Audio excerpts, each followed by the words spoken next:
Oi, gente, eu sou a Vitória, sou professora de filosofia do cursinho de sábado. Primeiro, queria agradecer a vocês por vocês terem sido um motivo para eu tirar o pijama dentro de casa e fazer alguma coisa. Isso foi muito bom para mim. E espero que essa aula possa ajudar vocês de alguma maneira também. Espero que todo mundo esteja bem, que vocês estejam lidando bem aí com essa quarentena. É muito importante que a gente não pare de fazer as coisas, é muito importante a gente continuar ativo, porque o mundo ainda vai continuar, assim, então vocês ainda têm que se preparar e a gente ainda tem que tocar a nossa vida. Então, eu desejo muito boa sorte para vocês, espero que a família de vocês esteja bem de saúde, que vocês estejam bem. Lembrando que qualquer dúvida que vocês tiverem, a gente tem nosso site, que vocês podem estar acompanhando, tem ali a parte da filosofia, que vai ter o acesso ao nosso drive, e que vocês vão conseguir achar lá o material que eu estou usando nessa aula. Todo o roteiro desse vídeo está exposto lá, mais esquematizado, vocês vão conseguir acompanhar melhor. E, enfim, qualquer dúvida que vocês tiverem, vocês vão poder mandar lá pelo Forms, dentro do site, na abinha da parte de dúvidas. Eu não sei exatamente como está escrito, mas está bem especificado lá. Então, teve um primeiro vídeo que estava expondo como que a gente ia funcionar nesse período, como que a gente ia fazer esse teste inicial, que seria uma ficha com os temas que a gente vai trabalhar e depois um exercício para vocês fazerem enfim, elaborarem um pouco sobre o que vocês entenderam e tudo mais ali com aquelas propostas que a gente deu. Então, esse vídeo vai ser sobre essa ficha, então espero que vocês tenham lido. Vocês conseguem, quem não tiver lido, tem ela no Drive também, então tá tudo bem disponível para vocês, para a gente conseguir acompanhar certinho. Outra coisa muito importante, vocês darem um feedback pra gente, então fazer atividade é importante pra gente saber em que pé que tá a turma, se o que a gente tá falando tá chegando a vocês, se vocês estão conseguindo entender bem, acompanhar e tudo mais. Então, pra gente é muito importante pra gente conseguir passar o material pra vocês também. Então, se vocês puderem comentar no vídeo, o que vocês acharam, se deu para entender legal, se ficou alguma dúvida, a gente está aqui à disposição, tá bom? Então, ok. Entre os três autores, que é Platão, Aristóteles e Maquiavel, a primeira coisa que a gente precisa entender é que tem mais de 2000 anos separando Platão e Aristóteles de Maquiavel. Tenta imaginar que a sociedade para Platão como um organismo mesmo, tipo o ser humano. Ele precisa comer, ele precisa fazer tudo mais. E, tipo, você precisa que as suas células estejam trabalhando e seus órgãos estejam funcionando para suas funções específicas para a gente conseguir viver normal, assim. E é mais ou menos desse jeito que seria a organização para Platão. E a diferença dele para Aristóteles nessa parte seria que, além de você ter primeiro a sociedade como base, então o indivíduo ele só é indivíduo dentro da sociedade, é como se fosse esse mesmo organismo, só que se você corta as suas mãos, o que são suas mãos? Elas não são nada. Então, suas mãos elas só fazem sentido dentro do seu corpo, assim. Então, ele vai entender esse indivíduo inserido dentro da sociedade. A diferença da moral de Aristóteles é que, primeiro, os dois eles têm uma pegada bem espiritualista sobre a construção dessa moral, sobre uma graça divina e tudo mais. E Aristóteles vai dizer que o líder ele tem que ser ultra mega virtuoso, assim. Ele tem que ser o parâmetro moral para o resto da sociedade. Aristóteles ele é empirista, ele diz que é tudo a partir da experiência, inclusive a moral ela também é construída a partir da sociedade. Então, se você tem um líder que é ultra mega virtuoso, então a sociedade vai ser de galho, assim. E é isso que ele defende.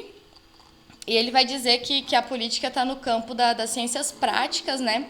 Então, ele vai fazer a distinção entre ética e política, já que, para ele, política tem como fim a felicidade, a ciência da felicidade humana, né? Então, ele vai falar que a ética, a moral, é para o fim de felicidade individual e a política é a felicidade coletiva. Então, eles estão intercalados, assim, então, anda de mão dada tanto a ética quanto a ação política. Aí ele que vai fazer a divisão entre... É uma análise sobre os estados, que aí vão ser 3, que ele vai dividir. O governo de um para todos, o governo de poucos e o governo de muitos. O governo de um é a monarquia, em sua forma legal, e teria do seu lado oposto a tirania, né? Então, você ter um governante para todos, ele pode tanto ser bom quanto ser ruim dessas duas maneiras. O governo de poucos é a aristocracia versus a oligarquia. O bom e o mal também. Ele vai sempre colocar essa parte, tipo, do ideal e do oposto disso, assim. E também o ideal para ele seria a república, né, que é a democracia, que o oposto disso seria a demagogia, que aí é o governo de muitos funcionando em prol da sociedade. Aqui ele vai dizer que a polis é anterior ao indivíduo, assim, então para ela continuar funcionando bem, ela tem que vir primeiro. Primeiro é a polis, depois é a família, depois é o indivíduo. Então, é essa organização que ele faz para tudo, tipo, continuar correndo bem. Claro que dentro considerando, é claro, o contexto que eles viviam e tudo mais, era um lugar que tinha escravidão, era, tipo, muito machista, mulheres não tinham direitos, escravos não tinham direitos. Então, muito do que eles dizem acaba mantendo essa visão, assim. Então, Aristóteles mesmo, ele defendia, ele tinha uma explicação para a escravidão, uma explicação de porquê das mulheres terem que ocupar os seus lugares para que os homens possam cuidar dos seus assuntos importantes, como política, enquanto as outras pessoas estão garantindo trabalho e tipo, organização da casa e tudo mais na vida privada.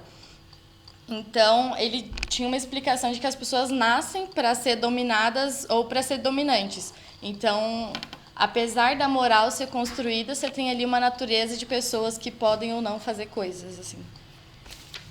E partindo para Maquiavel, que é o mais distante dos dois, que ele é de Florença, né, na Itália, e ele estava falando sobre os principados. Ele fazia parte do Estado e era consultor da República de Florença e depois embaixador do Estado. Depois ele foi, eu não sei exatamente a história, mas ele foi condenado como inimigo do Estado e perdeu o emprego. Aí a possibilidade é que numa tentativa de reaver esse emprego, ele escreveu O Príncipe, destinado a Lourenço II de Médici, o que não aconteceu, ele não voltou ao seu emprego, mas esse livro, O Príncipe, ele é um dos clássicos da teoria de filosofia política, até hoje.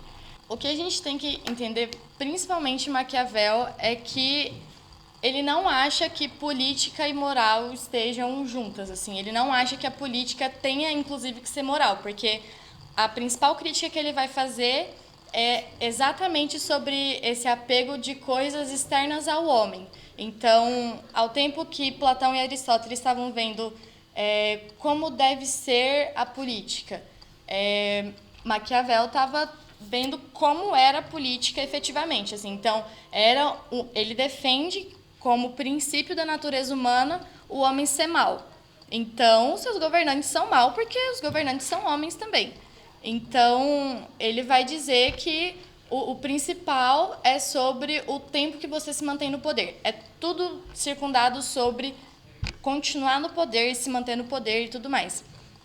Então, para você conseguir isso, às vezes você precisa quebrar acordos, às vezes você precisa matar pessoas e não sei o que lá. Então, é isso que ele defende, assim, não quer dizer necessariamente que ele diga que as pessoas têm que ser tirânicas. Mesmo porque uma das concepções dele é que a tirania é o poder que menos dura, porque você não tem o apoio da sua sociedade.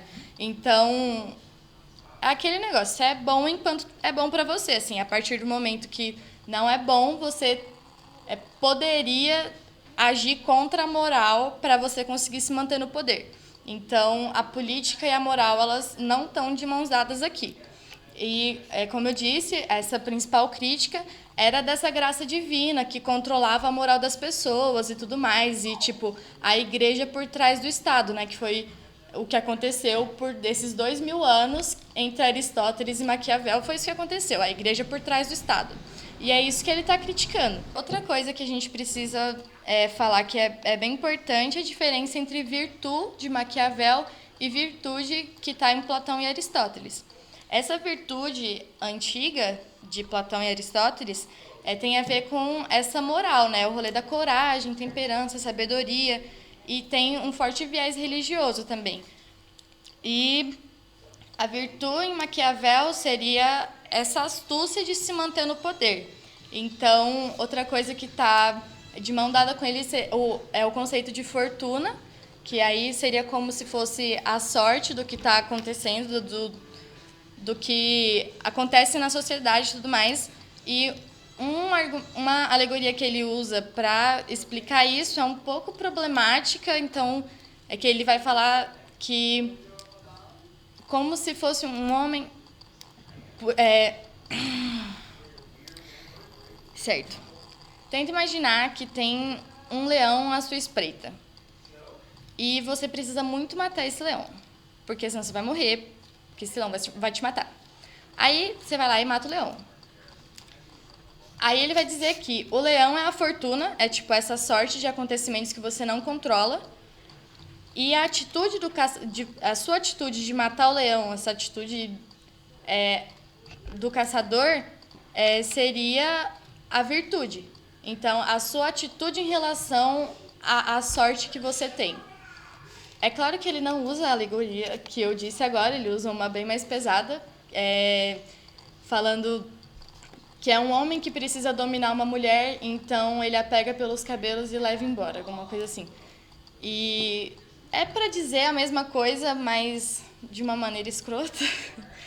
Então, eu acho que no principal é isso que a gente precisa entender desses três pensadores. E espero que tenha funcionado para vocês. Qualquer coisa, a gente está à disposição.